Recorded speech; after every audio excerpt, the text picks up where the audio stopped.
مرحبا وأهلا وسهلا فيكم. This is another lesson about noun annexation, which is a tricky subject for whether it's beginners or even more confident, higher level learners in Arabic.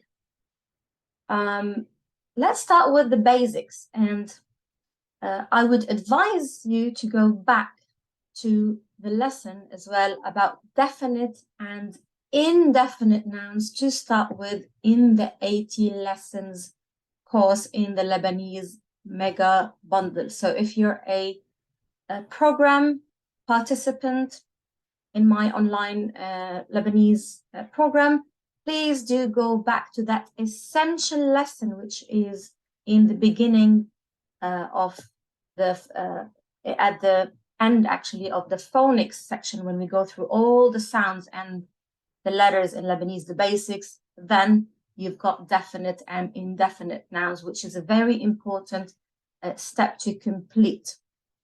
I will just summarize again in this lesson, because we cannot speak about annexation without speaking about what a definite and indefinite noun is.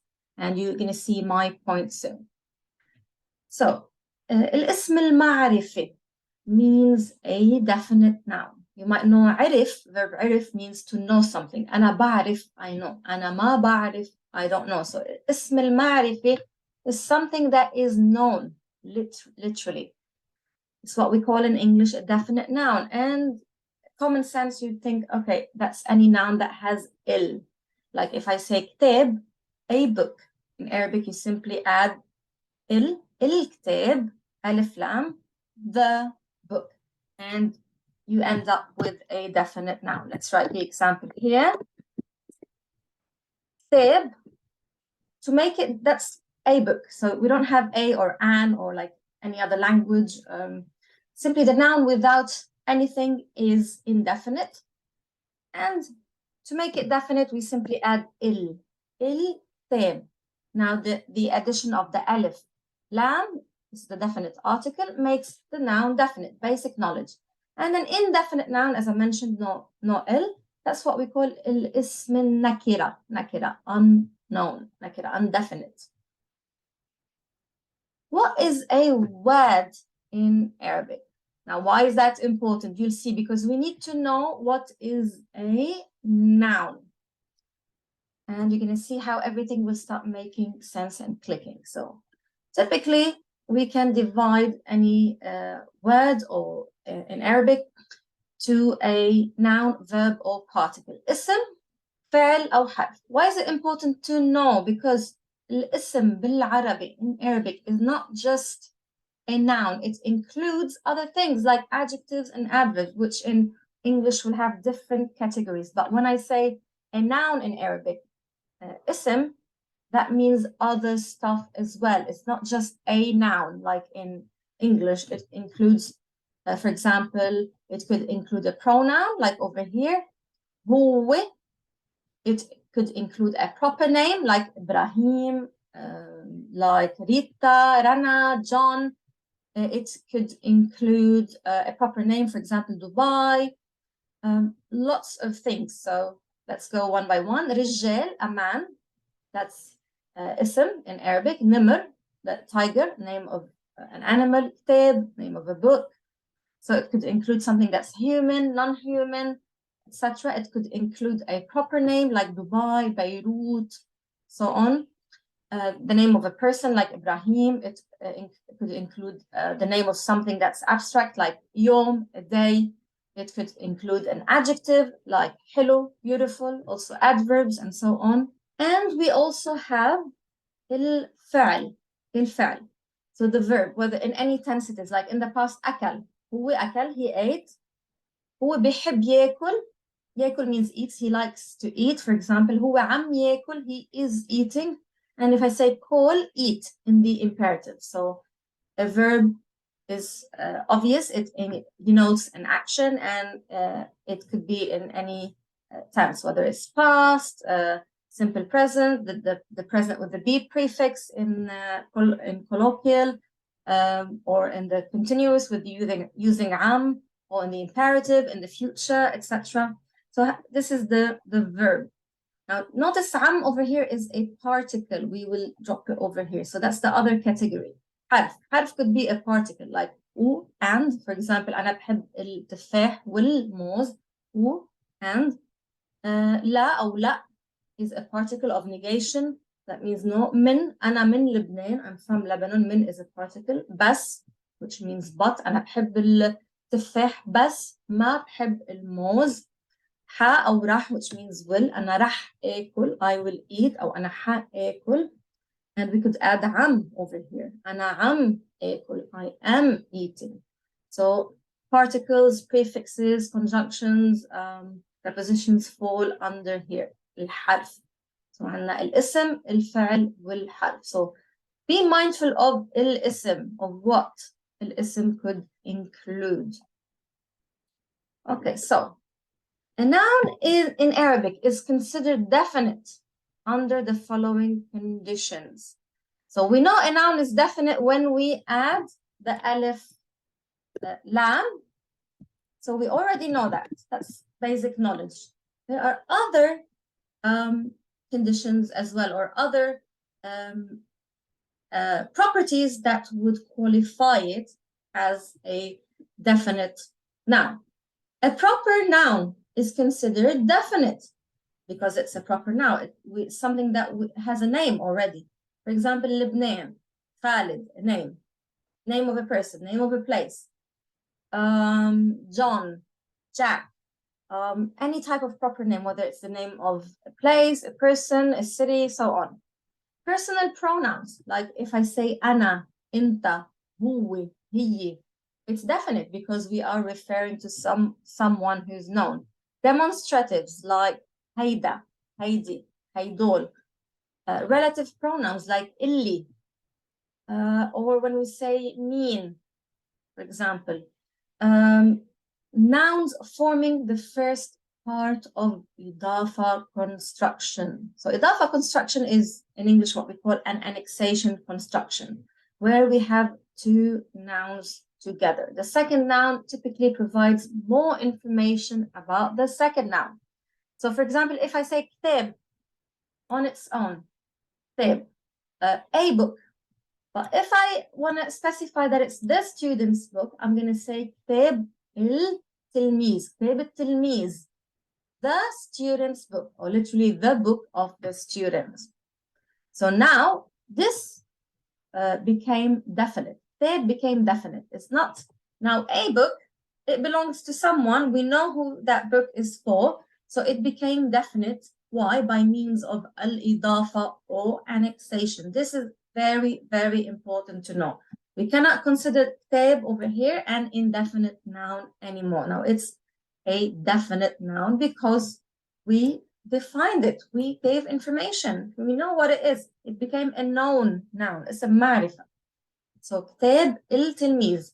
كتاب became definite by means of annexation.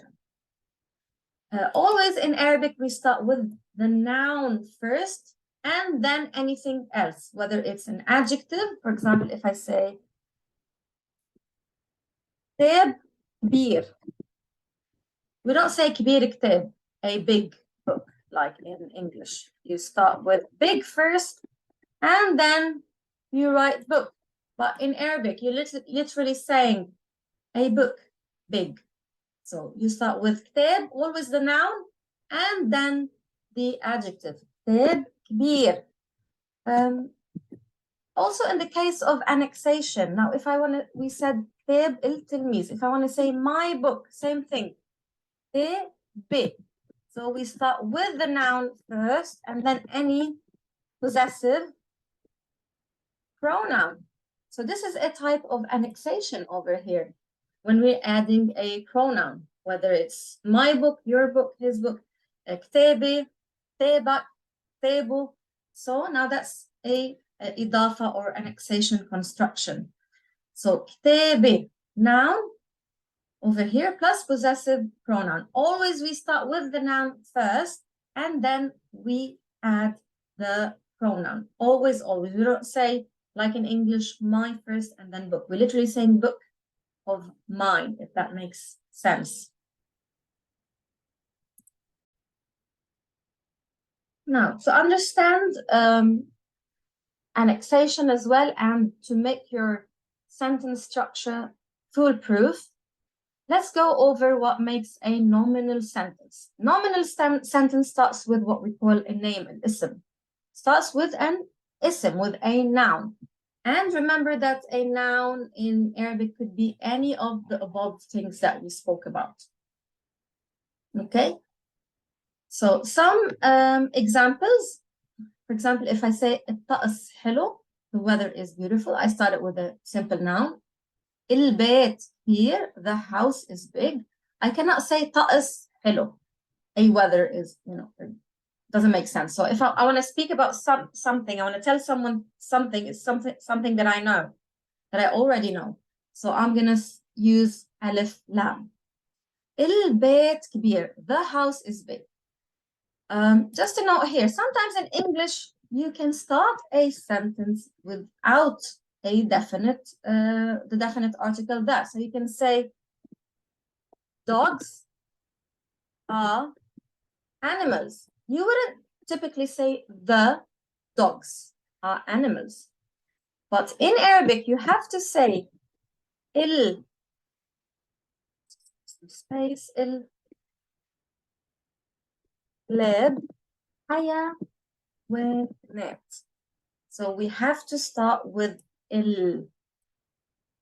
Okay, keep in mind when you're starting a nominal sentence, 99% of the time it will start with a definite noun. And what is a definite noun? A noun that starts with alif lam, or it could be a pronoun. The ones that we spoke about earlier, it could be a demonstrative, it could be a proper name, or it could be an idafa construction. So another example over here, Ahmad tilmiz shatir. Ahmad is a hardworking student. We started with a proper name. Ahmad over here. We started with a proper name. So this is a definite noun. I cannot start with an indefinite noun because I'm telling you something about someone that I know. So logically speaking, you start with something definite. أنا بحب القراية. So here we started a nominal sentence with a proper, with a subject pronoun. أنا. So I could say هو بيحب القراية, he بتحب القراية, and so on. Obviously, in Arabic, you can just say بحب القراية, but that would be a verbal sentence. Now, a nominal sentence starts with a ism, a noun, and in this case, it's a subject pronoun. البيت بالجبل. The house is in the mountain. Okay, so that's another example. We have to start with the house. البيت بالجبل. Now, if I want to say my house, again, how would I say that? In English, we start with my first, but no, in Arabic, always start with the noun first, then any type of, whether it's a possessive pronoun or if it's an adjective or so on. So, بيتي بالجبل. بيتي بالجبل. My house is in the mountain. Let's add an adjective. Let's complicate things a bit. The beautiful house is in the mountain. البيت, where do you think I should put حلو? Here, before, or after? In English, you would say the beautiful house is in the mountain. In Arabic, البيت الحلو بالجبل.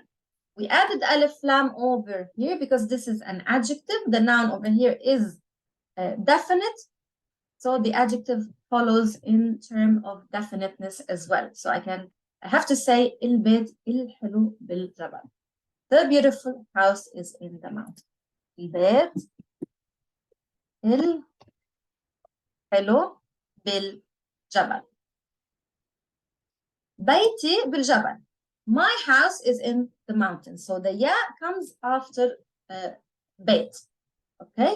The possessive pronoun has to come after. So بيتي بالجبل. Unlike English, my house. House of mine in Arabic. بيتي بالجبل. Let's say I want to say my beautiful house is in the mountain. We start always with the noun.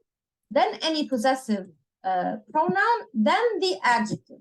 So بيتي الحلو بالجبل. So house of mine, literally, the beautiful is in the mountain. So بيتي الحلو بالجبل. Tell me why over here did I say بيتي الحلو بالجبل and not بيتي حلو بالجبل?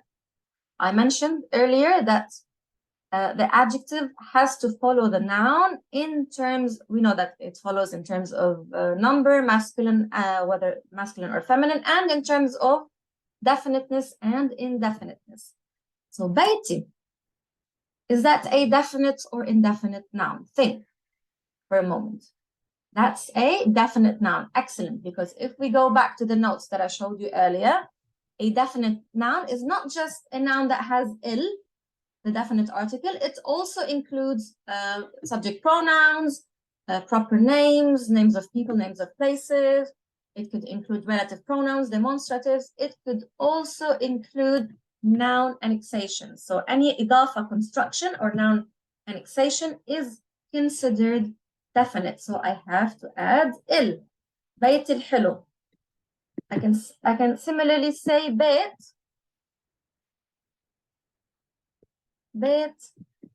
Sami, Sami's house. بيت سامي الحلو بالجبل. Sami's beautiful house is in the mountain. So بيت Sami, I added the possession over here. And then I add the adjective, which has to have alif lam. So always start with the noun first, then the possession, who does it belong to, then the adjective. Okay, and pay attention, the adjective has to be definite when we have noun annexation.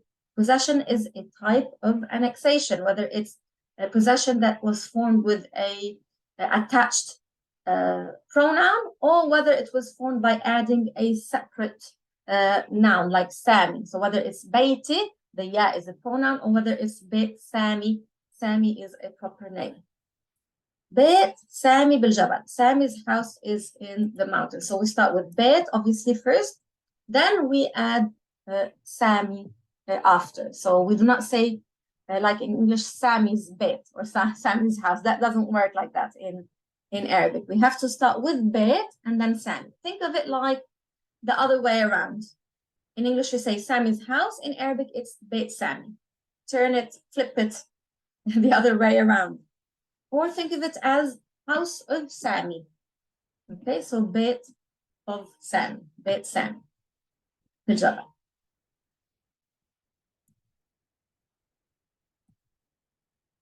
Okay, let's practice some annexation. So we said over here, Sami's house is in the mountain. Beit Sami bil Jabal.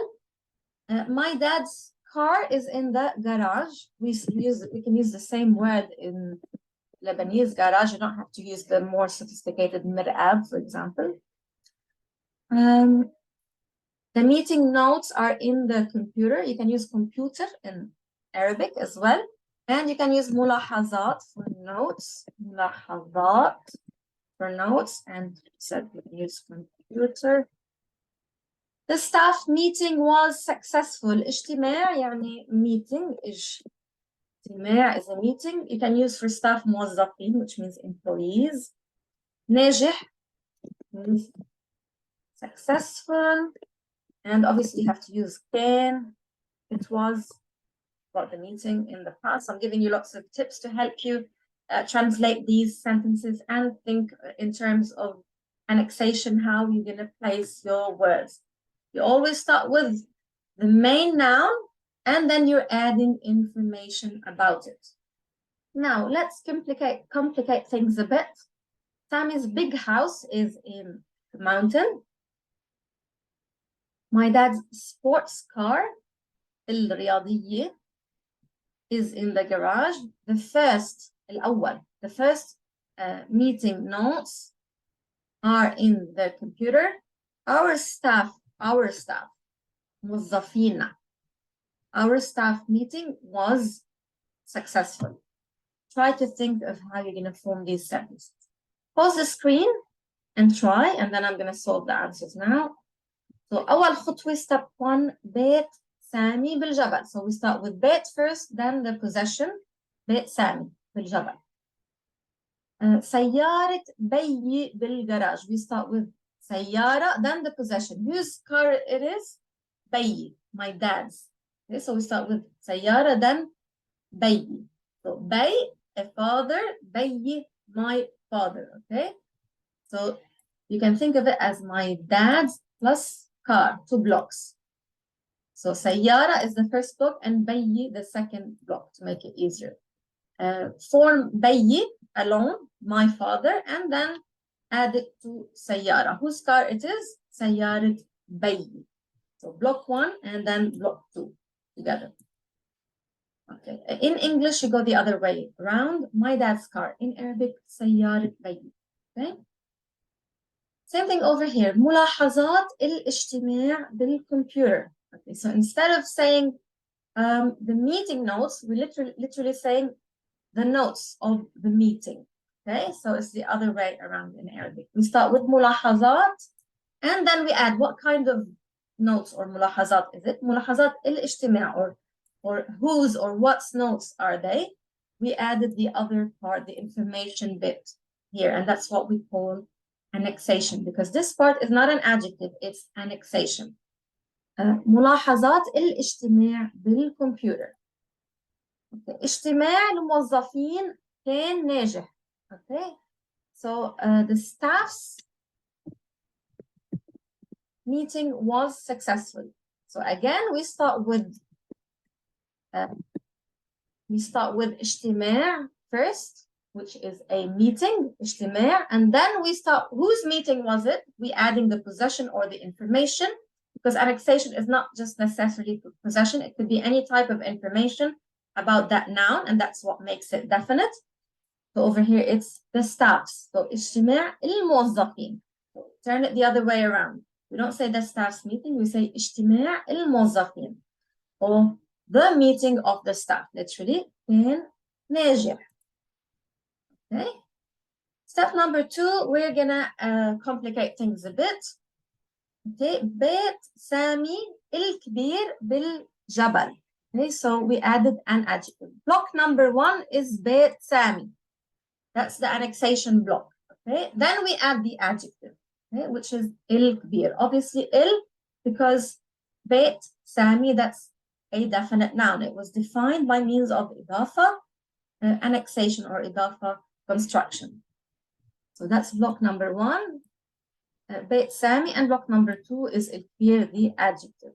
Always we start with the noun, then any possession or annexation, and then the adjective. And when we have annexation, the adjective has to be definite as well. سيارة بيي. So we know سيارة بيي بالجراج. My dad's car is in the garage. Now, if I want to add an adjective, where will the adjective fall? Okay, after the possession or the annexation. Excellent. So it will come in the end over here. الرياضية. سيارة بيي الرياضية بالجراج. Same thing with when we say first. First is an adjective over here. So ملاحظات الاجتماع بالكمبيوتر. We want to add the adjective. Adjective gonna come after the annexation block. So ملاحظات الاجتماع الأول. Again, because ملاحظات became definite by means of إضافة or annexation. اجتماع الموظفين كان ناجح. Now we want to complicate it a bit. Our staff meeting. Okay, اجتماع موظفينا. Okay, now the annexation is in this bit. Okay, so we think of our staff, موظفين, موظفينا, our staff. Okay, so then we add this to اجتماع. Whose meeting was it? It was our staff's meeting. But it's the other way around in Arabic. اجتماع موظفينا كان ناجح. So this is another type of complication, or making it more complex for you. So always we're thinking the other way around in Arabic. So hopefully this was helpful. It's essential to know what is a noun in Arabic. Remember, a noun could be several things. Not just, it could be an adjective, not just only as in English, it's a name of something. It could be a proper name. It could be a subject pronoun and so on. It could be an adjective. And remember that a noun is considered in Arabic definite not just by adding alif lam.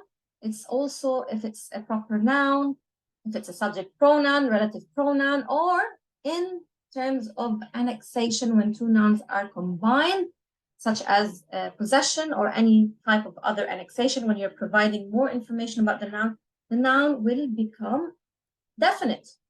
And when you're starting a nominal sentence, you're going to start with a definite noun, whether it's, for example, il, or whether it's a proper name, or whether it's a subject pronoun, or whether it's a noun annexation like bayti bil jabal.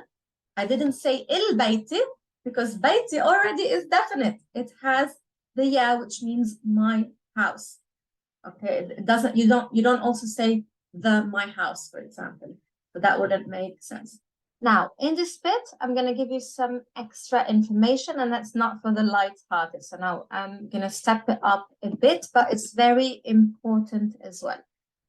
So we said when a noun is annexed to another noun, it becomes definite. But the condition is that noun, the second part has to be a definite noun. يعني اسم nakira plus اسم معرفي. So for example, if you look over here, khatim, that's indefinite. Okay, اسم nakira. We added it to اسم معرفي, to a definite or known. الحديد. So hadid means iron. So the iron ring, khatim الحديد. We start with an indefinite noun. We added something that's definite. This noun now became definite because we know what it's made of. Khatim الحديد. We added nakira plus معرفة. Also in this case, khatmi, we added an attached possessive pronoun, khatmi. So khatim over here, now that became a definite noun because we added indefinite to something that is definite. Same thing with khatim sami. Okay, so we added ism nakira to ism ma'rifa. Okay, so now in case I want to add an adjective, okay, خاتم الحديد الحلو بالبيت is so the beautiful iron ring is in the house. Same thing over here. خاتمي الحلو بالبيت. خاتم سامي الحلو بالبيت. Okay, because this is definite, the adjective is going to become definite as well. This is definite. So the noun and the possession or the annexation that became a definite block. We're going to add a definite article to the adjective. Same thing over here. We have this block of two nouns, the annexation, khatim sami, where we have possession. The adjective is going to take alif lam. Okay, but over here, I cannot say khatim hadid al-hilu bil-bayt. I cannot say that. I can only say khatim hadid hello as an adjective. Why? Because over here, we added an indefinite noun to an indefinite noun. So literally the difference is over here, it's an iron ring. Khatim hadid, an iron ring. Could be any ring. An iron ring. Khatim hadid. So I can say, see, khatim hadid hello bil-bayt. There is a nice iron ring in the house.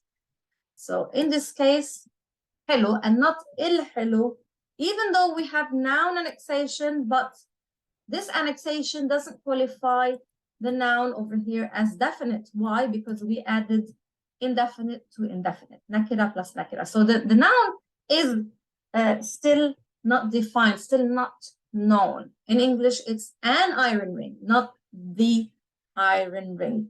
So that's another tip for you.